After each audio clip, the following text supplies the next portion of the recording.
Hi friends, അപ്പോൾ കഴിഞ്ഞ വീഡിയോയിൽ ഇവിടെ വരെയാണല്ലോ നിർത്തിയിട്ടുണ്ടായിരുന്നത്. ഇനി ഇവിടെ നിന്ന് അങ്ങോട്ടുള്ള ഭാഗങ്ങളൊക്കെ നോക്കാം.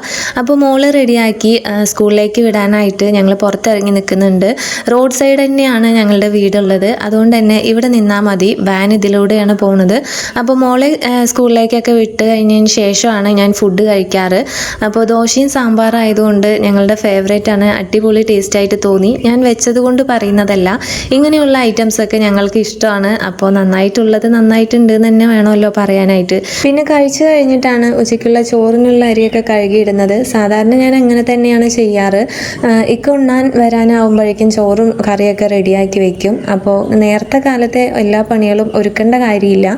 സാവധാനം പതിയെ ഓരോന്ന് ചെയ്താൽ മതി. അപ്പോൾ ചോറിനുള്ള അരിയൊക്കെ കഴുകിയിട്ടതിന് ശേഷം കുറച്ച് ക്ലീനിങ്ങിൻ്റെ പരിപാടിക്ക് നിൽക്കാമെന്ന് കരുതി. ഇന്നിപ്പോൾ തുടക്കുന്നില്ല, അടിച്ചു പോരുന്നുണ്ട്. മക്കളുള്ള വീട്ടുകാർക്ക് ഇത് റിലേറ്റ് ചെയ്യാനായിട്ട് പറ്റും. എത്ര അടിച്ചു പോരിയാലും മതിയാവാത്തതുപോലെ ആയിരിക്കും തോന്നുക. പിന്നെ അത് തന്നെ ചെയ്തുകൊണ്ടിരിക്കാനും പറ്റില്ലല്ലോ. പിന്നെ മോനെ കുളിപ്പിച്ച് ഫ്രഷ് ആക്കിയിട്ടുണ്ട്. ഡ്രസ്സൊക്കെ മാറ്റി കൊടുത്തു കഴിഞ്ഞാൽ അവനക്ക് സ്ഥിരമായിട്ടുള്ള കലാപരിപാടികളാണ്. കണ്ണ് എഴുതണം, പൗഡർ ഇടണം, പിന്നെ അത്തർ കൂടി ഒന്ന് തേച്ച് കൊടുക്കണം എന്നുള്ളത്. ഇപ്പം അവൻ്റെ റുട്ടീനിൽ ഇത് അവനായിട്ട് ആഡ് ചെയ്തൊരു കാര്യമാണ്. ഞാൻ മറന്നു പോയാലും അവനത് നിർബന്ധിച്ച് വേണമെന്ന് പറയും. പിന്നെ റോഡ് സൈഡാണ് വീടെന്ന് പറഞ്ഞല്ലോ. അപ്പോൾ വണ്ടികൾ പോകുമ്പോൾ ഇങ്ങനെ ഒരു എത്തിനോട്ടം പതിവാണ്. അപ്പോൾ എന്തായാലും ഈ ഒരു വീഡിയോ ഇത്രയൊക്കെ ഉള്ളൂ. ബാക്കി വിശേഷങ്ങൾ നെക്സ്റ്റ് വീഡിയോ ആയിട്ട് വരാം. നല്ല മഴയുണ്ട്, നല്ല രീതിയിൽ സൗണ്ട് കേൾക്കുന്നുണ്ടാവും. പിന്നെ വീഡിയോ ഇഷ്ടമായാൽ ലൈക്ക് ചെയ്യാനും സബ്സ്ക്രൈബ് ചെയ്യാനും മറന്നു പോകരുത്.